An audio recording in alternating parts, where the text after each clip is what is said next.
站21号下晝6點外，有一個查甫人假講無錢通去坐車，烏白佇車頭內底呢找人鬥相共買車票。有一個查某人真好心，幫伊買2張自強號的車票。結果無偌久哦，這個查甫人煞到另外一個窗仔口，講要退票換錢，去互代替賣票人員發現，當場甲伊抓包。今晚呢要來找找這個好心的查某人，要將錢退互伊。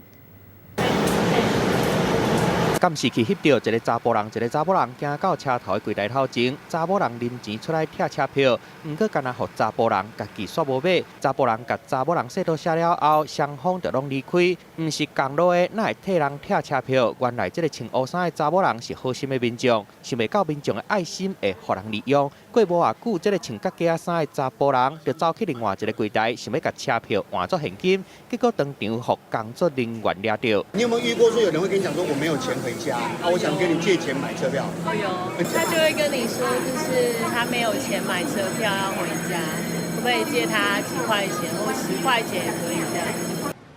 代志發生喺台鐵的新竹站，21號早起6點外，查甫人假影無錢通坐車，就喺車頭內底找人替伊買為新竹到大陸的自強號車票，買到了後想要甲車票換作現金，結果被台鐵的人發現。沒有錢可以搭車，他派出所那邊他會提供一個讓你回家的車子。 代志發生了後，網友喺人面冊社團鋪文，希望大家會當找到這個好心的查某人，甲伊講會當去車頭甲互騙去的錢領回去。啊，代替嘛講，若是真正車錢無夠，會當去派出所申請旅客救助金。希望民眾的愛心莫閣互人利用。記者綜合報道。